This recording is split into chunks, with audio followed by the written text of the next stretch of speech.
নমস্কাৰ মই প্ৰণিতা সুদিয়া লৈ আহিছো এই মুহূৰ্তৰ এটা বিশেষ খবৰ মুখ্যমন্ত্ৰী ডক্টৰ হিমন্ত বিশ্ব শৰ্মাৰ বৰ্ষফল গণনা কৰা হৈছে পহিলা বহাগৰ দিনটোতে গণনা হল মুখ্যমন্ত্ৰী গৰাকীৰ বৰ্ষফল 2026 চনলৈকে মুখ্যমন্ত্ৰী ডক্টৰ হিমন্ত বিশ্ব শৰ্মাৰ ভাগ্য ভালে থাকিব গ্ৰহ নক্ষত্ৰৰ অকনমান অৱস্থান হলনি হ'ব পাৰে 24 আৰু 25ত কিছু গ্ৰহৰ হাল হলনি হ'ব কিন্তু তথাপিও 26 চনৰ নৱেম্বৰ মাহলৈকে ভাল চলিব মুখ্যমন্ত্ৰী ডক্টৰ হিমন্ত বিশ্ব শৰ্মাই তেওঁৰ ৰাজনৈতিক কেনে ধৰণৰ লাভালাভ হ'ব সেই সন্দৰ্ভতো বৰ্তমান গণনা কৰা হৈছে কোন গ্ৰহৰ অৱস্থান কোনটো স্থানত আছে সেই কথাও উল্লেখ কৰিছে বৰ্তমান বৃহস্পতি কোন আছে ৰাহু কেতুৰ অৱস্থান কোন আছে সকলোবোৰ গণনা বৰ্তমান হৈছে পহিলা বহাগৰ দিনটোত গণনা হৈছে মুখ্যমন্ত্ৰী ডক্টৰ হিমন্ত বিশ্ব শৰ্মাৰ বৰ্ষফল এতিয়াৰ পৰা আগন্তুক 26 চনলৈকে মুখ্যমন্ত্ৰী ডক্টৰ হিমন্ত বিশ্ব শৰ্মাই কৰ্মৰ জৰিয়তে যথেষ্ট ভাল ফলাফল লাভ কৰিব বুলি এই গণনাত উল্লেখ কৰা হৈছে লগতে উল্লেখ কৰিছে যে 24 আৰু 25ত কিছু গ্ৰহৰ হাল হলনি হ'ব 24 চনত কিছু হলনি হ'ব 25তও কিছু হলনি হ'ব 26 চনত কিন্তু যথেষ্ট ভাল ফল লাভ কৰিব অসমৰ মুখ্যমন্ত্ৰী ডক্টৰ হিমন্ত বিশ্ব শৰ্মাই 2021 চনত যেহেতু মুখ্যমন্ত্ৰী হিচাপে শপত গ্ৰহণ কৰিছিল ডক্টৰ হিমন্ত বিশ্ব শৰ্মাই আৰু মুখ্যমন্ত্ৰী হোৱাৰ পাছৰ পৰা তেওঁৰ কেনে ধৰণৰ চলি আছে ৰাজনৈতিক তেওঁৰ লাভালাভ কেনেকুৱা হ'ব 26 চনলৈকে কি হ'ব কোন গ্ৰহৰ কি অৱস্থান থাকিব কোন গ্ৰহৰ হলনি কেতিয়া হ'ব সকলো কথা উল্লেখ কৰা হৈছে আজিৰ দিনটোত মুখ্যমন্ত্ৰী ডক্টৰ হিমন্ত বিশ্ব শৰ্মাৰ বৰ্ষফল গণনা এই মুহূৰ্তৰ এটা বিশেষ খবৰ আমি জনাই আছো অসমৰ মুখ্যমন্ত্ৰী ডক্টৰ হিমন্ত বিশ্ব শৰ্মাৰ বৰ্ষফল গণনা হৈছে আজি 2021ৰ 14 মেৰ দুপৰীয়া 12:05 কথা যেতিয়া তেওঁ শপত লৈছিল অসমৰ মুখ্যমন্ত্ৰী হিচাপে আৰু সেই সময়ত মুখ্যমন্ত্ৰী গৰাকীৰ সপ্তম স্থানত আছিল বৃহস্পতি সৰ্বশ্ৰেষ্ঠ ভাগ্য স্থানত আছিল ৰবি আৰু আমি যদি চাও অন্যান্য গ্ৰহবোৰৰ অৱস্থান সেই গ্ৰহবোৰৰ অৱস্থান যথেষ্ট ভাল আছিল বন্ধু স্থানত কেতু আছিল আৰু বন্ধু স্থানত কেতু থকাটো যথেষ্ট ভাল বুলি বিবেচনা কৰা হৈছে আৰু তেওঁ ৰাহুৰ অৱস্থানৰ কথা উল্লেখ কৰিছে যে ৰাহুৰ অৱস্থান তেওঁৰ ঘৰত নাই আৰু শত্ৰু স্থানত শনি নিজৰ গৃহত আছে আৰু সেইভাবে তেওঁৰ শত্ৰুৰ দিশৰ পৰা কোনো ধৰণৰ বিশেষ বাধা নাই ইফালে কৰ্মস্থানত আছে ৰাহু বুধ আৰু শুক্ৰ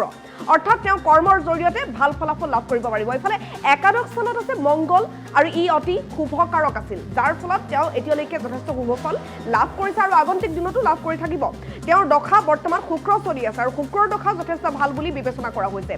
আৰু 17 নৱেম্বৰ 2026 চনলৈকে শুভকাৰক হৈ থাকিব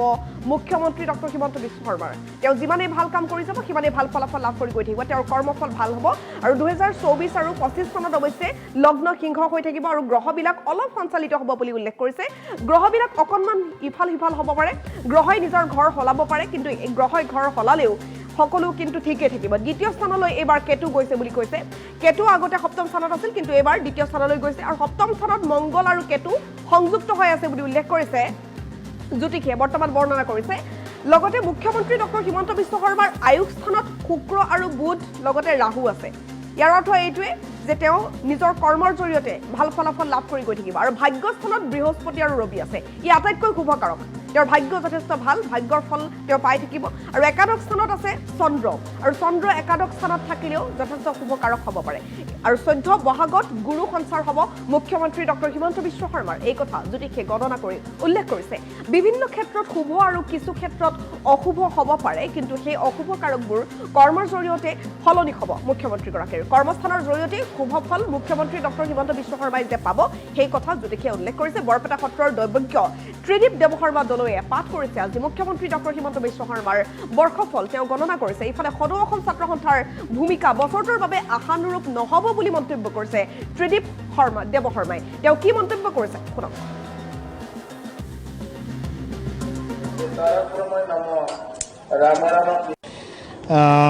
ডক্টৰ হিমন্ত বিশ্ব শৰ্মা শপত গ্ৰহণৰ পৰাই বিচাৰ কৰা হয় ইয়াতে গতিকে শপত গ্ৰহণ বিচাৰ হিচাপত 2021 চন 14 মে সোমবাৰ দিনৰ 12:05 তেওঁ শপত গ্ৰহণ কৰে গতিকে শপত গ্ৰহণ কৰোঁতে তেওঁ যি আছিল সপ্তম স্থানত বৃহস্পতি আছিল গতিকে সৰ্বশ্ৰেষ্ঠ তেওঁ ভাগ্য স্থানত ৰবি তুংগী আৰু চন্দ্ৰ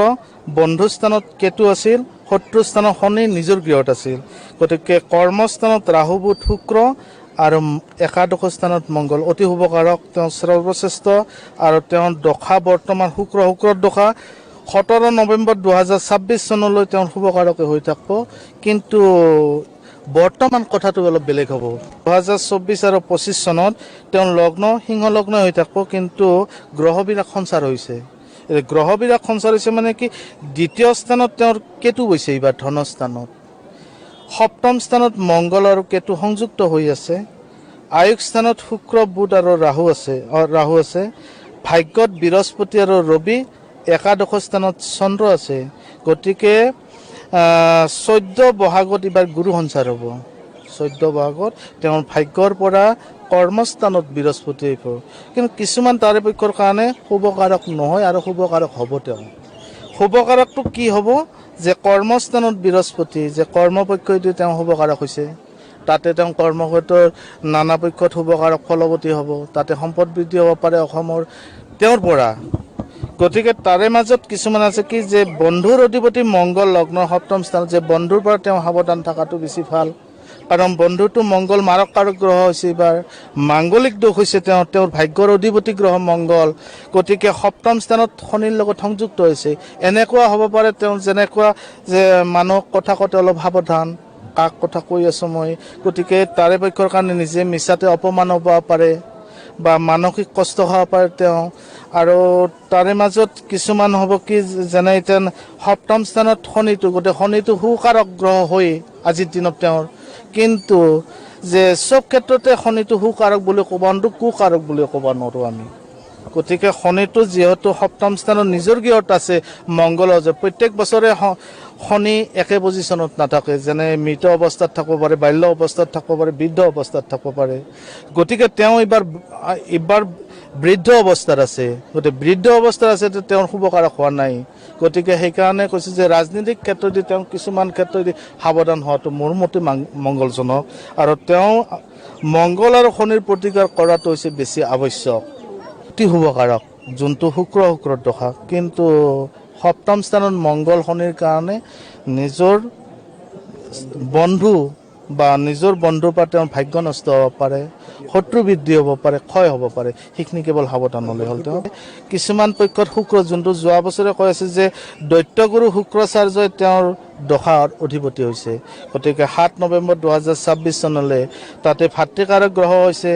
ইতান যিবিলাক যোৱা বছৰ কোৱা হৈছিল যে আমাৰ অৰুণাচল বা ইতান মেঘালয় এইবিলাকৰ সীমা বিচ্ছেদ হ'ব কিন্তু এইবাৰ নহয় এইবাৰ হ'ব সমাধান হ'ব তেওঁলোকৰ 10 মে বৃহস্পতিবাৰ 2019 চন ৰাতি 7টা বজাত তেওঁ শপত গ্ৰহণ কৰিছে নৰেন্দ্ৰ মোদীয়ে নক্ষত্ৰ আছিল ৰেৱতী নক্ষত্ৰ